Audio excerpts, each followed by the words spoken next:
Bonsoir à toutes et à tous. Je vous remercie, nous vous remercions d'être là aussi nombreux pour la deuxième séance de notre séminaire Envers derrière l'écran saison 2018. Nous remercions l'espace 71 pour son accueil, pour son soutien, pour son support. Les partenaires scientifiques, notamment les centres de recherche sur les humanités numériques de Montréal, ainsi que la chaire de recherche sur les écritures numériques attachée au laboratoire de l'Université de Montréal, Numa, qui est notre partenaire logistique sur Paris. Nous remercions surtout l'école éthique qui nous permet d'organiser ces séminaires désormais depuis 6 ans. Et nous remercions Bruno Patino d'être là avec nous ce soir. J'ai la liste des médias français dans lesquels Bruno Patino a travaillé, ça fait 4 pages, mais juste pour avoir une idée de son parcours, Bruno Patino a travaillé en recouvrant de rôles à haute responsabilité dans les principaux médias français. On peut citer France Télévisions, France Culture, Le Monde, les Cahiers des cinémas, Télérama, Arte et j'en passe. Les étudiants d'éthique le connaissent aussi comme étant l'auteur avec Jean-François Fogel de La condition numérique. Sa présence nous permet ce soir de réfléchir au rapport entre la télévision et la technologie numérique et la culture numérique. Et donc, je le remercie encore une fois d'être là et je lui passe la parole. Merci beaucoup encore. Merci beaucoup pour votre invitation. Moi, je suis toujours un peu impressionné quand je parle avec vous, avec des gens comme vous, parce que la plupart du temps, je pose la première question, c'est qui regarde, je ne parle pas du match PSG-Real hier, mais qui regarde régulièrement la télé à 20h50 le soir, dans son canapé, devant son poste de télévision parmi vous? Ouais, vous êtes gentil. Quand je dis régulièrement, au moins 3 fois par semaine? Ok. Donc voilà, donc, en général, c'est à peu près ça que ça donne. Et donc, j'ai toujours l'impression qu'on me demande de parler d'un monde ancien, et pourtant, tout le monde en parle. Et la plupart du temps, moi, là où je suis très surpris, c'est que j'ai beaucoup de gens de votre âge qui... il se trouve que moi, je dirige aussi une école de journalisme, qui me disent qu'ils veulent absolument travailler à la télévision pour faire du journalisme. Et quand je leur demande s'ils regardent la télé, ils me disent « Ah bah non ». Et quand je leur demande, certains d'entre eux veulent aussi travailler dans les journaux. Quand je leur demande s'ils lisent les journaux, ils me disent bah non. Et pareil pour la radio. Et donc en fait, votre professeur m'a demandé de parler. Moi, je m'étais dit qu'on allait. Le but, c'est qu'on interagisse de façon à peu près naturelle entre nous, que vous me posiez les questions, mais que j'allais tirer un petit fil. Qui allait démarrer sur un truc potentiellement très ennuyeux pour vous, c'est du point de vue d'un directeur de la télévision, qu'est-ce qui se passe depuis 10 ans. Donc je vais vous montrer un petit graphique que j'ai essayé de dessiner. Ce petit graphique, en fait, je ne l'ai pas fait pour vous, je l'ai fait pour les équipes de France Télévisions il y a quelques années, quand je travaillais là-bas, et qu'on essayait de réfléchir ensemble à ce qui était en train de se passer pour nous. Mais après ce petit graphique, j'aimerais qu'on tire le fil de ce que ça veut dire, pas seulement pour la télévision, parce que c'est pas très important, mais peut-être au-delà de la télévision, pour la façon qu'on a de s'informer, de se divertir, de se cultiver. Vous savez, c'est les 3 fameux verbes qu'on accole toujours à un média de service public. Alors en fait, c'est des verbes qui ont été mis ensemble pour la première fois, informer, cultiver, divertir, par un patron de la BBC en 1955, quand on a essayé de lui définir une mission.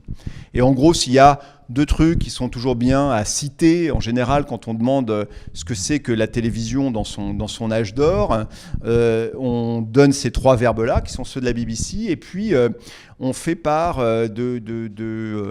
on vous parle souvent de lien social, et moi je vais en parler, de mettre les gens ensemble. Et ça, pour l'anecdote, c'est une discussion qui remonte à pas mal de temps, pareil au début des années 50, puisque c'est le moment où la télévision va se définir dans son âge d'or. Et à ce moment-là, il se passe un truc bizarre, c'est que la télévision, pour la première fois aux États-Unis, c'est CBS en l'occurrence, décide comme quoi ça ne s'est pas toujours fait comme ça, décide de diffuser pour la première fois en live alors je suis toujours très très mauvais, la finale du football américain. J'oublie toujours comment ça s'appelle, mais enfin vous le savez. Ouais. Donc cette finale-là, d'habitude elle est retransmise par les radios. Et pour la première fois dans les années 50, la télévision décide de leur transmettre. Alors il faut que vous sachiez, c'est que on a toujours vécu cette idée des nouveaux médias qui arrivent et qui bouleversent et qui font ce que faisaient les autres. Donc c'est pour ça, je vous donne juste un exemple. En 1920, pour la première fois, la radio a parlé des élections qui avaient eu lieu aux États-Unis. Et les patrons de presse étaient à l'époque furieux en disant que la radio n'avait pas à s'occuper de l'information, que c'était leur truc à eux.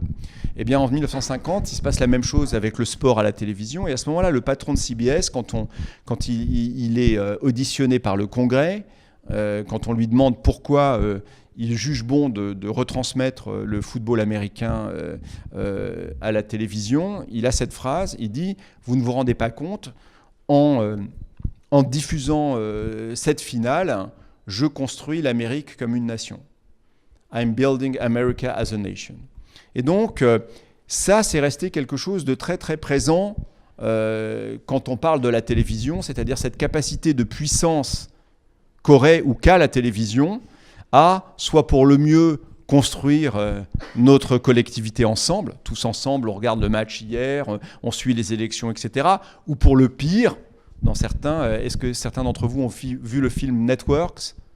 Ça, c'est un film, ouais, donc délicieusement années 70, où en gros, vous avez à un moment donné un présentateur de journal qui demande à l'ensemble de ses téléspectateurs de briser leur lien avec la télévision et qui leur demande de hurler à la fenêtre leur mal-être.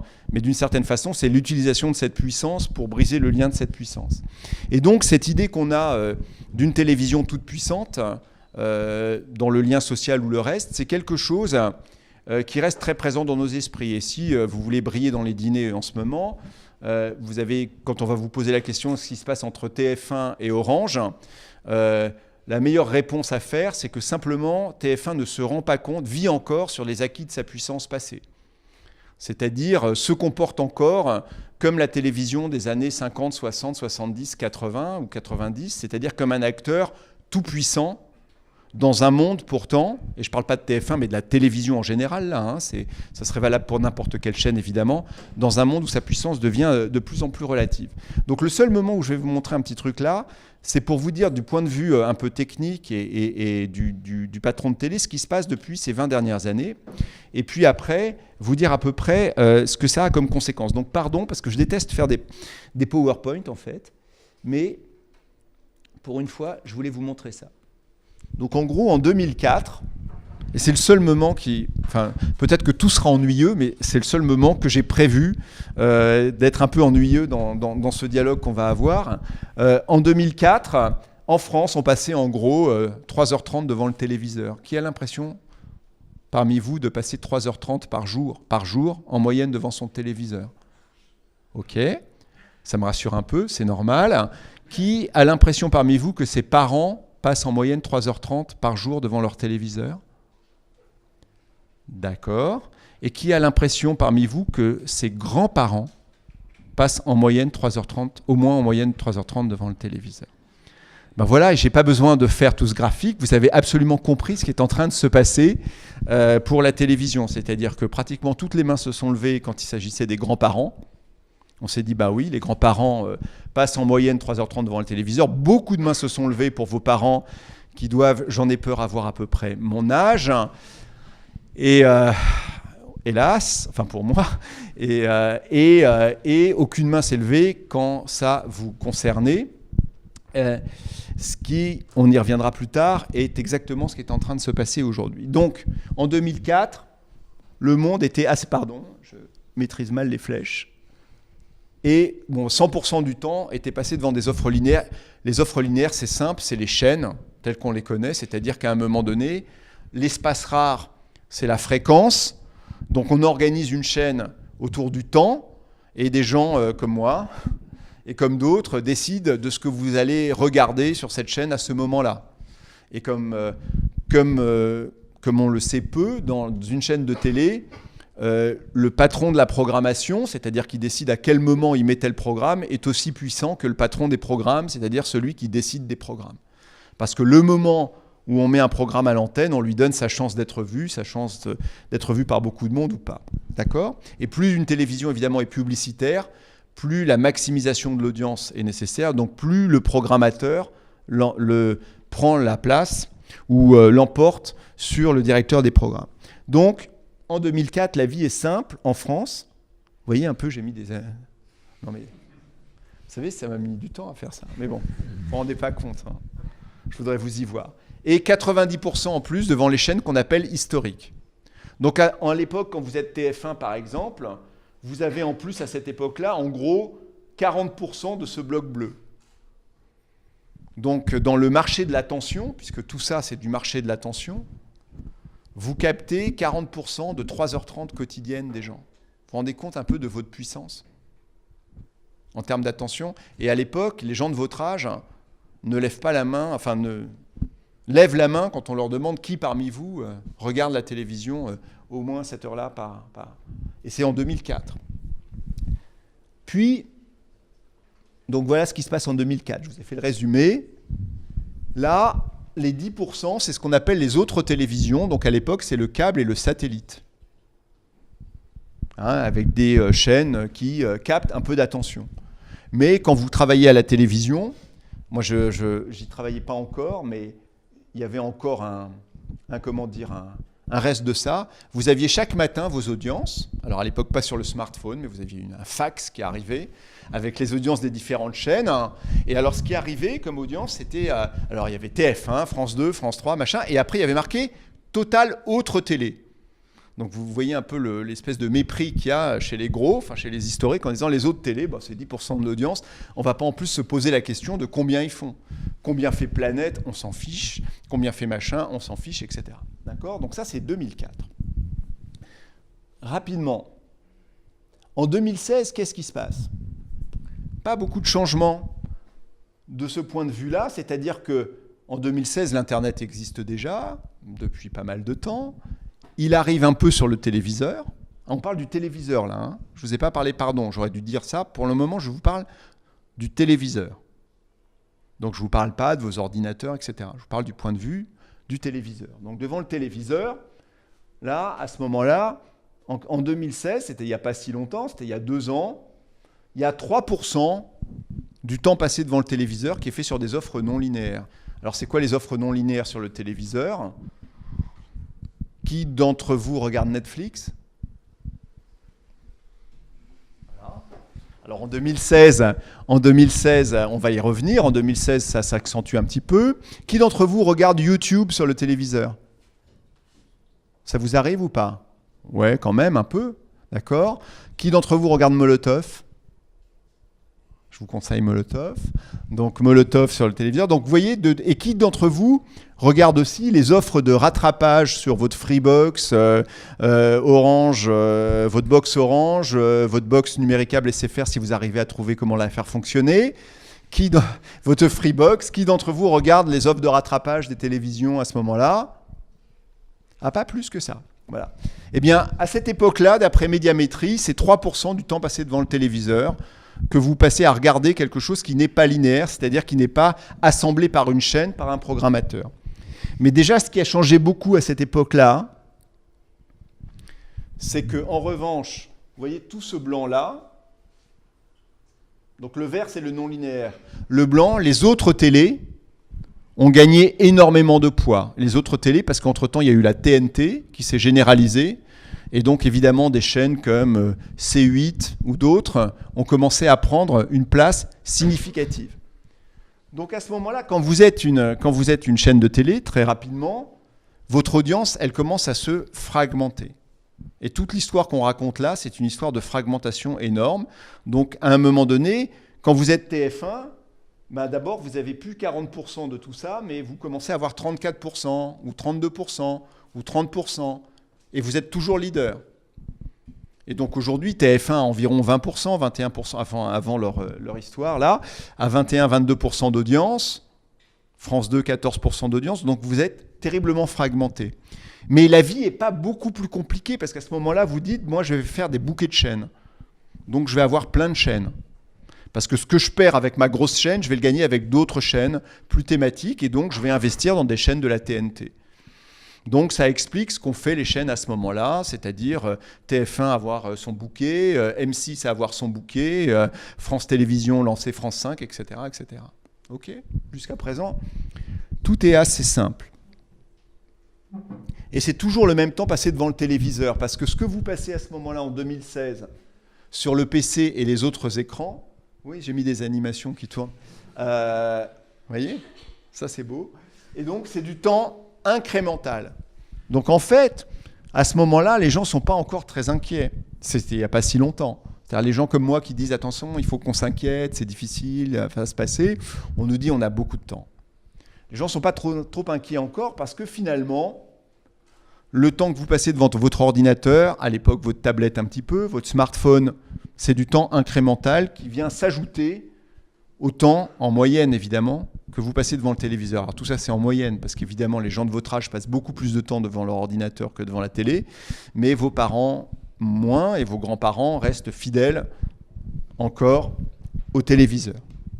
Et puis ce qui se passe, et j'ai bientôt fini pour rentrer dans des trucs un peu plus drôles, ouais non ça je ferai après. Qu'est-ce qu'on imagine en 2020 ? On imagine en 2020 que déjà le temps passé devant le téléviseur va baisser. Pourquoi ? Parce qu'en 2020, vous aurez quel âge en 2020 ? C'est dans pas longtemps, 2 ans quoi, 24 ans ? Voilà. Donc il va y avoir toute la nouvelle, enfin, vous voyez, évidemment à mesure que les générations passent, les grands-parents s'effacent et puis des jeunes arrivent plus et donc le poids démographique commence à changer. Mais le temps devant le téléviseur reste 3 heures. 3 heures d'attention, c'est encore absolument énorme. Donc le téléviseur est loin de mourir. Mais en revanche, ce qui se passe, c'est qu'on imagine en 2020 qu'en gros, vous allez passer 50% de votre temps devant le téléviseur à regarder des offres non linéaires. Je repose la question, qui d'entre vous regarde Netflix devant le téléviseur ? Ok, maintenant, je repose la question, en dehors des matchs de foot et des soirées électorales, on va mettre à part ces trucs-là, ou des événements de sport, qui d'entre vous n'utilise le téléviseur que pour regarder des trucs comme Netflix, Molotov, ou des services de rattrapage ? Ok. Vous êtes le cauchemar des chaînes de télévision. Et pourtant, vous savez quoi ? Vous êtes de plus en plus nombreux et c'est normal.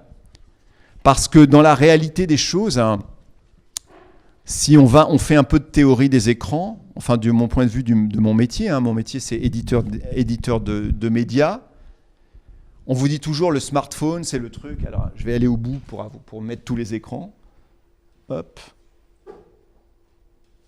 Bon. On nous dit toujours, le smartphone, c'est le truc des jeunes, les tablettes, c'est un peu collectif, les ordinateurs aussi, et puis après, quand on vieillit, on passe devant le téléviseur ou pas. Bon. En fait, on s'aperçoit quand on regarde vraiment les statistiques et les études, à mesure que les plus vieux d'entre nous commencent à utiliser des smartphones, qui a des grands-parents qui ont un smartphone ? Vous vous rendez compte ? Si j'avais posé cette question il y a 10 ans, ou même il y a 5 ans, qui d'entre vous ont des parents sur Facebook ? Je ne vous dis pas que vous les suivez, mais ils sont sur Facebook. Enfin, ce n'est pas forcément vos amis. J'arrive pas à voir mes enfants comme amis sur Facebook, ils me rejettent en permanence. Qui d'entre vous a ses grands-parents sur Facebook ? Vous vous rendez compte ? Facebook vieillit à toute vitesse. Le smartphone est devenu maintenant quelque chose d'absolument universel. Et votre mère est sur Facebook ou pas ? Non, je me disais aussi. Voilà.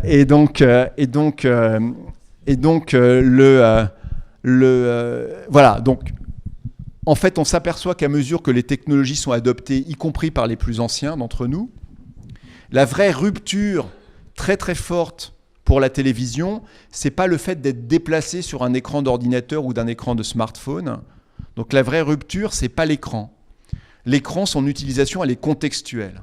C'est-à-dire que de plus en plus, on sait que le smartphone, c'est un écran intime, Qui d'entre vous prêterait à ses parents son smartphone en donnant son code? Waouh, c'est beaucoup. Qui d'entre vous n'a pas de code sur son smartphone?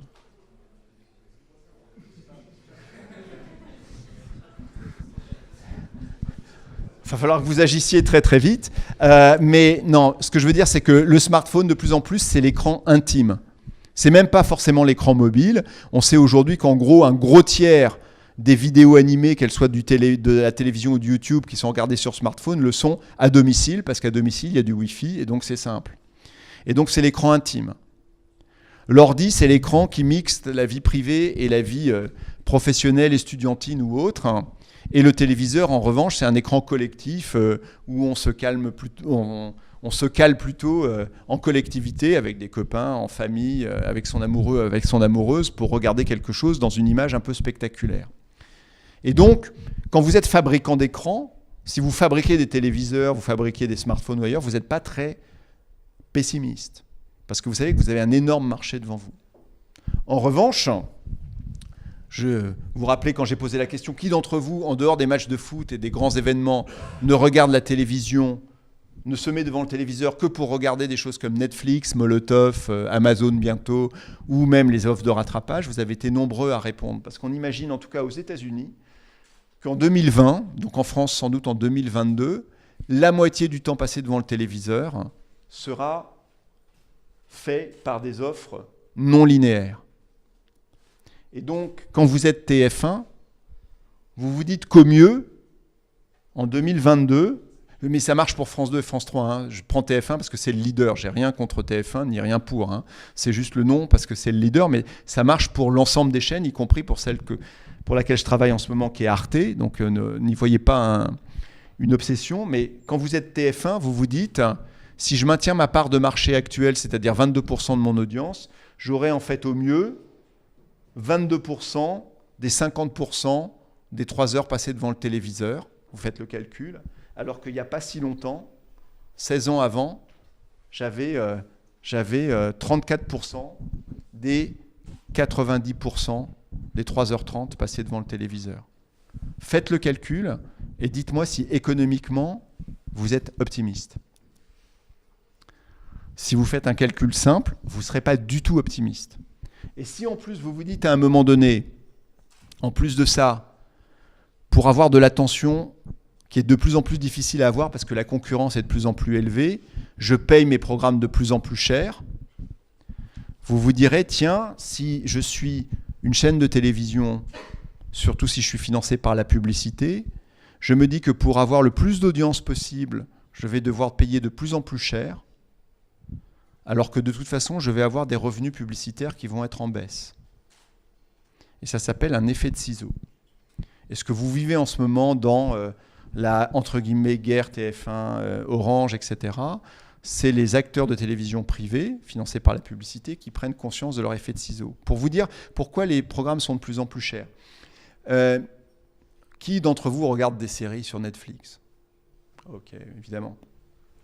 Allez, partons d'un truc qui va marquer que je suis quand même un peu vieux. Qui a regardé Game of Thrones ici? Je sais que ce n'est pas sur Netflix, mais sur HBO. Qui regarde Game of Thrones?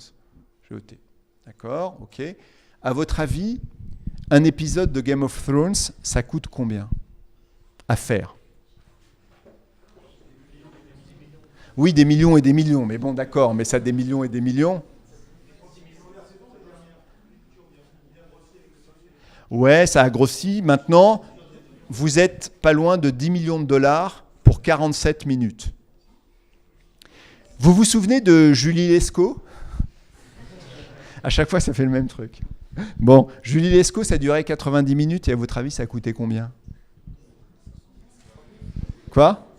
Non, quand même. En euros, oui, ça vous coûterait aujourd'hui. Aujourd'hui, si vous aviez à refaire Julie Lescaut, parce qu'à l'époque c'était en francs, ça vous coûterait environ 400 000 euros.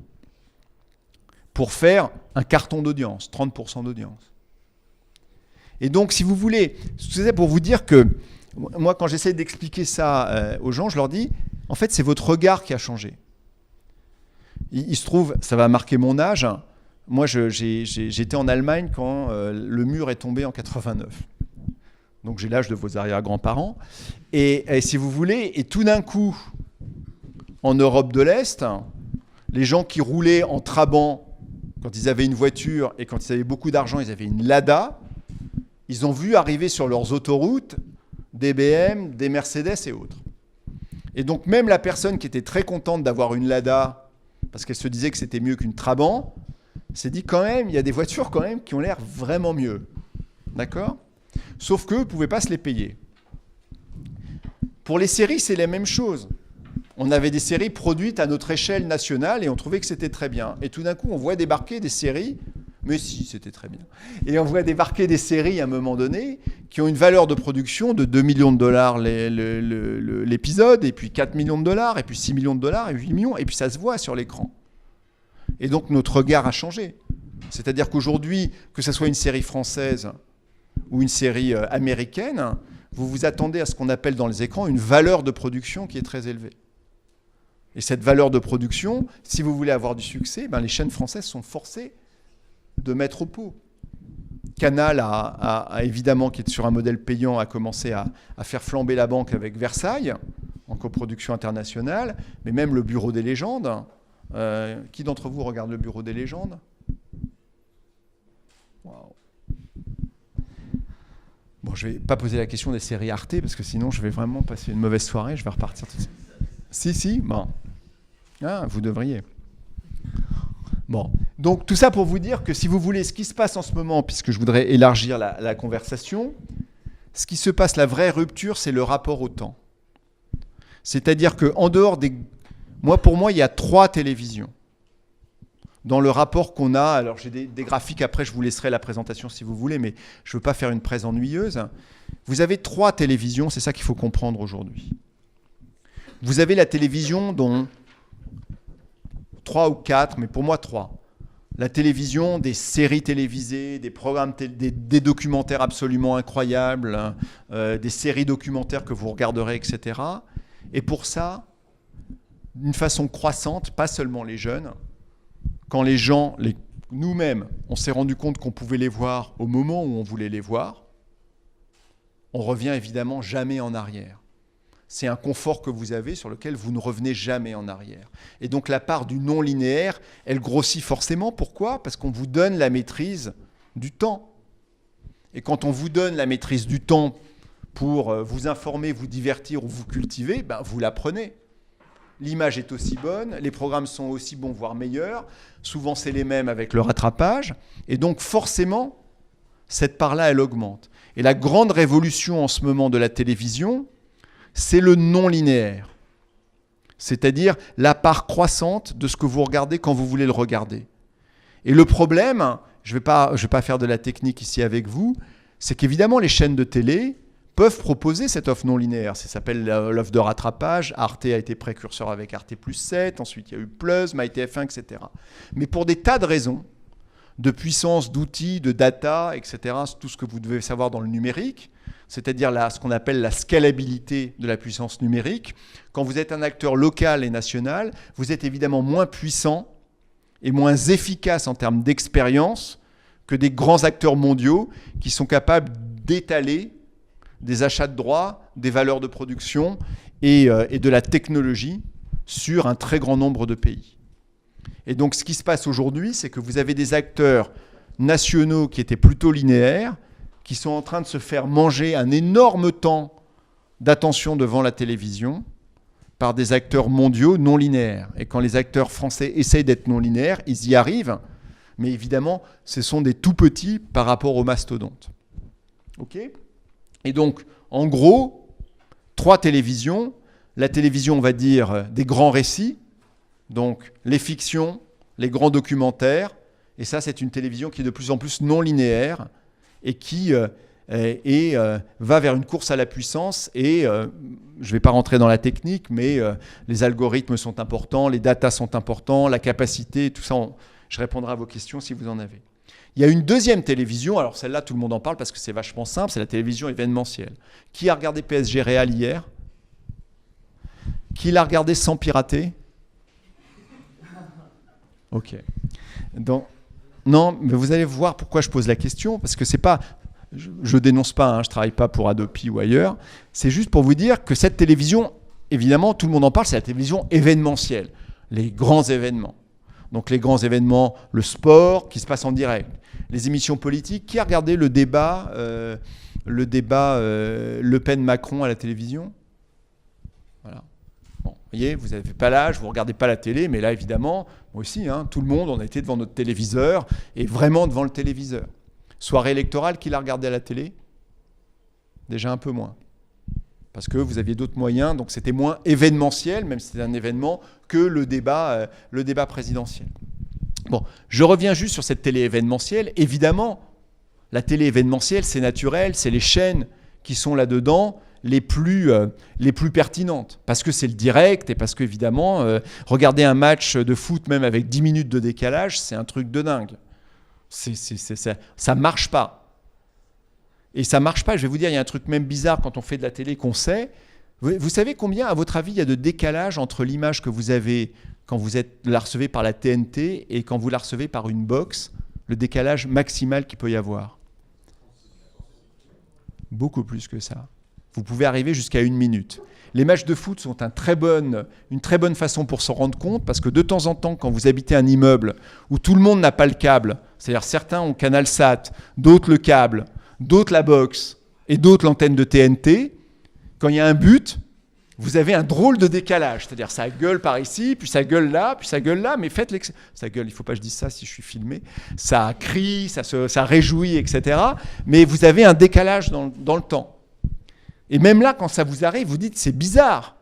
Pourquoi eux, 3 étages plus bas, ils ont pu voir le but 12 secondes avant moi? Alors, il y a des chaînes qui gèrent ça pour faire des alertes dans les multiplexes, etc. Mais même techniquement, pour des tas de raisons que je ne vais pas revenir, il y a un décalage dans l'image. Mais bon, je ferme cette parenthèse. Donc, je parlais de la télévision événementielle. Certes, la télé est de plus en plus, est toujours aussi pertinente pour ces événements. Mais qu'est-ce qui s'est passé hier pour PSG Real? C'était sur quelle chaîne? beIN Sport. Qui d'entre vous est abonné à beIN Sport? Ok. Non, mais vous allez voir où je vais, hein, dans ma théorie sociale, etc. C'est-à-dire qu'en gros, ici, il y a 2 ou 3 personnes, je ne sais pas combien ont levé la main, qui étaient en capacité hier de regarder l'événement le plus fédérateur qui a eu lieu hier, en France, dans notre pays. Pourquoi ? Parce que ces événements sont tellement rares qu'ils sont de plus en plus chers. Comme ils sont de plus en plus chers, il y a des enchères pour les avoir. Et les télés payantes ont évidemment plus de capacité à financer ces événements que les télés gratuites.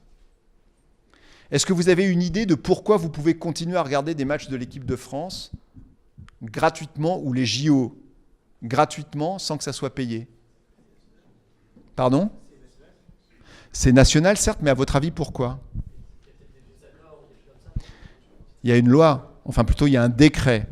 C'est-à-dire qu'en gros là, la tendance est telle à privatiser ces choses-là tellement c'est cher qu'il a fallu que le législateur intervienne. C'était une très bonne réponse pour dire attention, il y a un décret de décembre 2004 qui dit il y a certains événements sportifs qu'il faut rendre encore accessibles à tout le monde. Et à votre avis, pourquoi il fait ça le législateur ? Ouais. Public ou privé, TF1 peut le faire aussi. Allez-y. C'est une façon de le dire, mais vous pourriez le dire autrement aussi, tel que je vais le dire, c'est de dire à un moment donné, vous ne pouvez pas exclure toute une partie de la communauté nationale sous prétexte qu'elle n'a pas l'argent pour s'abonner à beIN Sport et regarder les grands événements. On a dit la même chose, en ne le voyant pas avec les mêmes lunettes, mais en gros, c'est la même chose. C'est-à-dire que si à un moment donné, I built America as a nation, parce que je fais la finale du football américain, ou je construis la France comme nation, parce qu'à un moment donné où j'aide à la synchronicité sociale de la communauté, en ayant des grands événements qui rassemblent les gens, mais si pour ça il faut payer un abonnement de 18 € par mois ou 20 € par mois, etc., je ne rassemble plus. Et donc, quelque part, si le législateur est intervenu, c'est qu'il pense, vous allez voir où j'arrive, hein, évidemment, avec mes gros sabots, qu'il y a une très forte nécessité aussi de continuer à pouvoir rassembler les gens si on ne veut pas que la fragmentation de la télévision devienne une fragmentation sociale. Et qu'on n'ait pas une exclusion très forte. C'est que vous pouvez ne pas aimer Real PSG, c'est pas grave. Mais c'est votre choix de ne pas le regarder. S'il y a un match de l'équipe de France ou s'il y a les Jeux Olympiques, pareil, qui sont protégés, ou le Tour de France, si on pense qu'à un moment donné, ça peut rassembler les gens, alors il ne faut pas qu'il y ait un rassemblement censitaire. Vous voyez ? C'est-à-dire que ça soit réservé à certaines personnes. Et on pense, parce qu'on a cette théorie des médias, et qui est la mienne aussi, sinon je ne travaillerais pas pour le service public, que c'est important que tout le monde ait accès à. Après, on ne regarde pas, c'est son choix. Mais ait accès à. Donc, si vous voulez, deuxième télévision, alors première télévision, la télévision de qualité, enfin les grands récits, etc. Et là, le problème, ça va basculer vers le non-linéaire. Et dans le non-linéaire, les acteurs mondiaux, et donc plutôt anglo-saxons à cause de la langue, etc., et plutôt provenant de la Silicon Valley, ont un avantage très net sur les acteurs nationaux. Deuxièmement, la télévision événementielle. Montée en puissance du payant, parce que c'est de plus en plus cher pour l'avoir quand vous êtes une chaîne. Troisième télévision, que je ne méprise pas du tout, c'est ce que j'appelle la télévision d'habitude, ou la télévision d'accompagnement. Je repars sur vos grands-parents. Qui d'entre vous ont des... Parce que si je pose la question des parents, comme j'ai l'âge de vos parents, ça va me déprimer. Donc, vos grands-parents, qui d'entre vous ont des grands-parents qui laissent la télé allumée l'après-midi chez eux ? Voilà. Je pose une question, je ne veux pas être indiscret. Qui d'entre vous ont un grand-parent seul qui laisse la télé allumée chez soi l'après-midi ? Voilà. Il faut que vous sachiez une chose, c'est que la télévision, et on la méprise souvent, alors que moi j'ai découvert... Alors, je vais raconter ça, je ne devrais pas être sur écran, mais évidemment, j'ai travaillé à Télérama à un moment donné. Donc, comme tous les gens de Télérama, je pensais, comme beaucoup de gens à Télérama, et en tout cas, moi, je pensais que les programmes étaient plus importants que la télévision. C'est-à-dire, on regarde les programmes, on juge les programmes. Mais quand, à un moment donné, vous travaillez à la télévision, vous apercevez qu'évidemment, les programmes, c'est essentiel. Je travaille chez Arte, on fait des programmes, on est obsédé par les programmes et par la qualité des programmes. Mais quand même, la capacité de la télévision à accompagner des gens qui sont isolés, seuls, est une vraie capacité. C'est important. C'est important. On peut le regretter. Moi, j'ai été élevé, on me disait que c'était un truc, que la télévision, c'était un outil d'aliénation. C'était l'époque, mes parents disaient non, pas la télé. Bon, peut-être, mais c'est aussi un outil d'accompagnement formidable. Un outil d'accès quand vous êtes isolé géographiquement, isolé individuellement, familialement ou autre. C'est une présence qui est nécessaire. Et cette télévision-là, que j'appelle télévision d'habitude ou d'accompagnement, elle est extrêmement importante.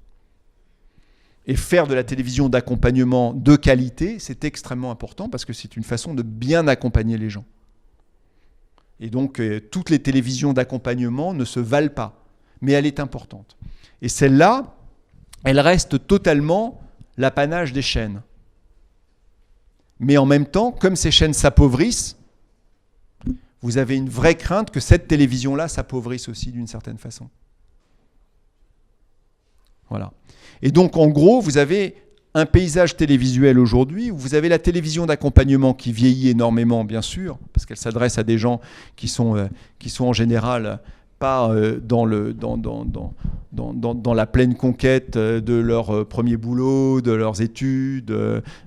Bon, vous avez cette télévision-là, elle demeure, mais elle est faite par des chaînes qui ont tendance à s'appauvrir un peu, voire beaucoup. La télévision des grands récits, elle s'internationalise ou se mondialise, et la télévision événementielle a tendance à se privatiser au sens de devenir payante. Et donc, ça change quelques trucs quand même. Et là-dessus, je vais terminer mes 30 minutes. Et pour moi, ça change un truc qui est fondamental, qui est en dehors des modèles économiques. Alors, il y a une règle, toujours ma petite règle que je répète à l'infini à mes étudiants. Si vous voulez comprendre le numérique d'un point de vue professionnel, c'est simple. Moi, j'ai une petite phrase que j'ai faite et que j'aime beaucoup répéter, c'est « les usages s'ajoutent, les modèles économiques se détruisent ». Donc les usages numériques s'ajoutent les uns aux autres, Parce que plus on a de possibilités de choisir ses usages, j'ai un smartphone, c'est super, j'ai une tablette, j'ai une télé en live, c'est super, et puis j'ai une télé non linéaire, c'est génial, etc. Je ne vois pas pourquoi j'abandonnerais un truc pour un autre, je cumule, c'est top. Mais en revanche, quand vous regardez du point de vue économique, les modèles économiques se détruisent les uns les autres. Donc quand vous êtes patron d'un journal, quand vous êtes patron d'une radio, ou que vous êtes patron d'une télé, les trois me sont arrivés, au moment de la mutation numérique, vous êtes toujours confronté à cette très grande ambiguïté qui est que d'un côté, vous êtes en conquête parce qu'il y a plein d'usages qui arrivent et donc vous êtes conquérant parce que vous avez plein de territoires qui s'ouvrent, même s'il y en a certains qui déclinent et d'autres qui montent très vite. Mais d'un autre côté, vous avez la pêche de ça. Et puis de l'autre côté, économiquement, vous êtes en tension très forte parce que les modèles économiques se fragilisent et se détruisent. Et donc votre situation économique, elle est de plus en plus fragile. Et donc si j'ose dire, votre situation sociale, d'audience, elle est de plus en plus forte et votre situation économique est de plus en plus fragile. Je ferme cette parenthèse-là. Mais si vous prenez un peu de distance par rapport à ce que vit la télévision aujourd'hui, ce rêve de puissance de rassembler tout le monde, pour le pire, networks, ou meilleur, j'en sais rien, ça dépend quelle partie du film, on est d'accord, ou pour le meilleur. C'est-à-dire pour rassembler les gens, pour faire société, pour faire se mobiliser les gens autour de causes, d'efforts, etc., pour partager ensemble des émotions, ce qui fait qu'à un moment donné, on est une communauté. Ou pour le pire, dans certains cas, les aliénations, etc. Mais cette capacité de puissance, elle est terriblement remise en question. Et je pense que malgré tout, on a une société qui a été créée par cette idée que nos médias, et là je vais élargir sur les médias avant de terminer, nous rassemblaient. Et nous rassemblaient comment ? Par le nombre. Moi j'ai une petite théorie là-dessus qui est assez simple, c'est que on a vécu une période, alors là ça va être plus conditions numériques que la télé, mais ça me permet de boucler, on a vécu une période qui commence à la fin du 19e siècle, vers 1870, et qui se termine vers 2010. Et cette période-là, je pense que plus tard, quand on regardera, on se dira, tiens, c'était la démocratie industrielle. Alors, c'est très inspiré de Raymond Aron et de sa société industrielle, mais ça veut dire quoi ? Ça veut dire qu'on a fait communauté par la masse, par le nombre. Et donc, à un moment donné, on est passé, à peu près au même moment, en 1870, vous avez l'invention du télégraphe, l'invention de la rotative, c'est-à-dire la capacité à imprimer en très grande quantité, l'invention, enfin pas l'invention, mais en tout cas le développement du chemin de fer et la capacité de transporter des nouvelles à toute vitesse. En France, vous avez les grandes lois sur l'éducation de masse et vous avez le suffrage qui devient universel.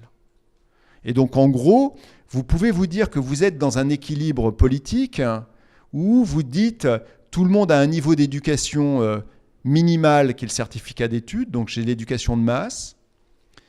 J'ai une information de masse, c'est-à-dire que tout le monde a à peu près le même niveau d'information, au sens large du terme. J'ai des parties de masse, j'organise la masse par le nombre, et j'ai un suffrage universel qui fait que je vote à des moments donnés et j'organise l'espace public en grands groupes.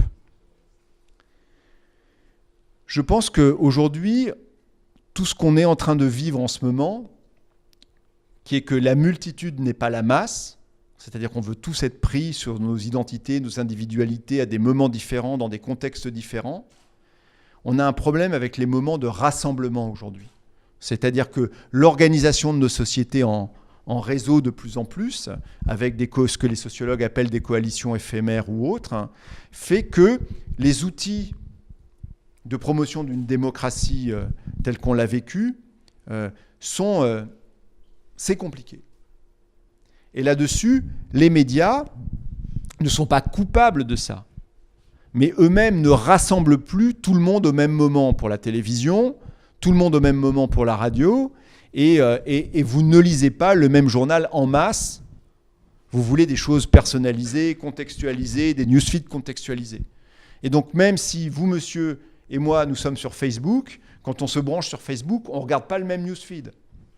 Parce que l'algorithme ne vous pousse pas les mêmes choses, vous n'avez pas les mêmes amis que moi, vous n'avez pas votre même historique. Et donc, ici, si chacun se met sur Facebook, chacun aura une version différente de Facebook. Et donc, Facebook, ce n'est pas un média de masse, c'est un média massif, c'est un média de multitude, mais ce n'est pas un média de masse. Et donc, juste pour terminer, c'est-à-dire que ce déclin des chaînes de télévision, on va s'en remettre, c'est un âge d'or des programmes, puisque les séries, tout ça, etc. Donc, moi, je suis très optimiste pour le fait de faire des séries de plus en plus importantes. Je suis même très optimiste pour le fait de produire des programmes de qualité, parce qu'effectivement, les outils de diffusion sont tellement forts et la capacité de s'adresser à la bonne cible est tellement possible que là-dessus, on n'est pas inquiet. Mais en revanche, il y a une question qu'on pose rarement, c'est que finalement, cette capacité qu'avaient les médias de nous rassembler à un moment donné, elle est de moins en moins évidente. Et que ça, sans doute, ça a un impact sur les sociétés fragmentées qui sont les nôtres. Et sur ce que deviennent les débats politiques, l'espace public et la polarisation générale de nos sociétés. Voilà en quelques mots. On vous remercie, nous vous remercions encore d'avoir été avec nous. Merci beaucoup Bruno Patino, merci à vous tous, merci à Rémi Bataille, à l'Espace 71, merci à l'école éthique, à l'équipe des étudiants qui organisent chaque séance de ces séminaires. Merci à Fabienne Pasco, directrice de la rédaction Télérama, qui a favorisé les contacts avec Bruno Patino. Donc merci aussi à Luc. Et notre rendez-vous la semaine prochaine, jeudi 15, chez Numa, à 19h19, avec une sémiologue des médias de l'Université de Lille 3, Laurence Allard, qui nous parlera du mob texte, cette nouvelle façon d'écrire, tout est en train de marcher, cette nouvelle façon de marcher, tout est en train d'écrire. Merci à vous toutes et vous tous, et bonne soirée. Merci encore à Bruno Patino.